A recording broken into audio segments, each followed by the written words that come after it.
নমস্কার প্রিয় ছাত্রছাত্রীরা, আজকে আমরা জওহর নবোদয় বিদ্যালয় সম্পর্কে জানব। জওহর নবোদয় বিদ্যালয় এটি একটি কেন্দ্রীয় সরকারের বিদ্যালয়। জাতীয় শিক্ষানীতি অনুসারে 1986 সালে তৎকালীন যে প্রধানমন্ত্রী রাজীব গান্ধী মহাশয় তিনি এই জওহর নবোদয় বিদ্যালয় একটি তৈরি করেছিলেন। তিনি বলেছিলেন যে ভারতের সমস্ত রাজ্যের প্রতিটি ডিস্ট্রিক্টে একটি করে আদর্শ মডেল বিদ্যালয় হবে, যেখানে কিনা গ্রামীণ ছেলে মেয়েদেরকে, মেধাবী এবং ট্যালেন্টেড ছেলে মেয়েদেরকে একটি এন্ট্রান্স পরীক্ষার মাধ্যমে তুলে এনে তাদেরকে ফ্রি এডুকেশন দেওয়া। এটাই ছিল মেন লক্ষ্য এই নবোদয় বিদ্যালয়ে। আচ্ছা, 28টি রাজ্য এবং 8টি কেন্দ্রশাসিত অঞ্চলে বর্তমানে 661টি বিদ্যালয় আছে, যার মধ্যে 636টি বিদ্যালয় এখন চালু রয়েছে। প্রতি বছর লক্ষাধিক ছাত্রছাত্রী এই বিদ্যালয়ে প্রবেশ শিক্ষা পরীক্ষায় অংশগ্রহণ করে। আচ্ছা, এই প্রতি বছর ক্লাস 6-এ ভর্তি নেওয়া হয়। পরীক্ষাটা হয় জওহর নবোদয় বিদ্যালয় সিলেকশন টেস্ট। পরীক্ষাটা সংক্ষেপে JNVST। এই পরীক্ষার মাধ্যমে ক্লাস 6-এ ভর্তি নেওয়া হয়।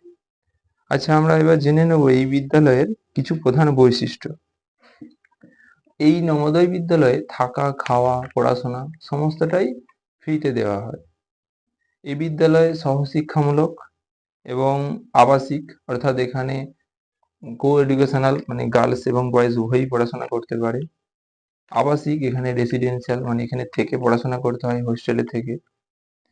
যেখানে 3টি ভাষায় ছাত্রছাত্রীদের দক্ষ করে তোলা হয়, মানে এখানে হিন্দি, ইংলিশ, তার সাথে রিজিওনাল ল্যাঙ্গুয়েজ, যে যে রাজ্য সেই রাজ্যের যে স্থানীয় যে ভাষা সেই ভাষাতেও দেওয়া হয়, শিক্ষা দেওয়া হয়।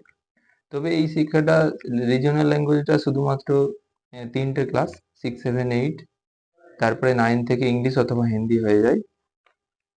আচ্ছা, এখানে দশম এবং দ্বাদশ শ্রেণীর পরীক্ষাটা CBSE বোর্ড অর্থাৎ কেন্দ্রীয় মধ্যশিক্ষা পর্ষদের অধীনে হয়। যোগ্যতা বলতে প্রার্থীকে জেলার কোনো সরকারি প্রাথমিক বিদ্যালয় অর্থাৎ সরকারি বিদ্যালয় অর্থাৎ সরকারি স্বীকৃতিপ্রাপ্ত বিদ্যালয় থেকে 5ম শ্রেণীতে পাঠরত হতে হয়। আরেকটা হচ্ছে 10 থেকে 12-র মধ্যে বয়স হতে হবে। এই দুটো শর্ত লাগে। আর এখানে হচ্ছে যে প্রতি বছর ঠিক আগস্ট সেপ্টেম্বর মাস করে ফর্ম ফিল আপ হয়, অনলাইনে ফর্ম ফিল আপ করতে হয় এবং পরীক্ষাটি হয় পরের বছর জানুয়ারি মাস করে পরীক্ষাটা হয়। প্রতিটা ডিস্ট্রিক্টে 80টা করে সিট আছে, কিন্তু বিশেষ ক্ষেত্রে যাদের যেসব স্কুলে বিল্ডিং পরিকাঠামো নেই সেক্ষেত্রে 80টার জায়গায় 40টি থাকে। এটা বিভিন্ন ডিস্ট্রিক্ট অনুযায়ী ভ্যারি করে।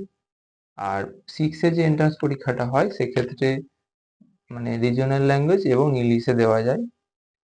আর ক্লাস 9-এও পরীক্ষাটা হয়। 9-তে তখন পরীক্ষাটার মিডিয়াম হিন্দি অথবা ইংলিশ হয়ে যায়, ঠিক আছে। আর এখানে ক্লাস 9-এ ওঠার সময় একটা মাইগ্রেশন স্কিম আছে, যেটার মাধ্যমে 9-এর ছাত্রছাত্রীদের, সবাইকে নয়, কিছু পার্সেন্ট ছাত্রছাত্রীদের হিন্দিভাষী থেকে অহিন্দিভাষী রাজ্যে এবং অহিন্দিভাষী থেকে হিন্দি এবং হিন্দিভাষী থেকে অহিন্দিভাষী রাজ্যে তাদেরকে স্থানান্তর করা হয় শুধুমাত্র 9-এর জন্য। আর মোটামুটি এই বিষয়গুলোই প্রাথমিকভাবে ধারণা দেওয়া হলো। এরপর ধীরে ধীরে আমাদের আরো ক্লাস আসতে থাকবে এবং পরীক্ষায় কি কি সিলেবাস থাকে, কি কি প্যাটার্নে কিভাবে পরীক্ষা হয়, MCQ টাইপের, কত সময়ের, ধীরে ধীরে ক্লাস আনতে থাকবো এইভাবে। আজকের মতো এখানেই শেষ করছি। নমস্কার।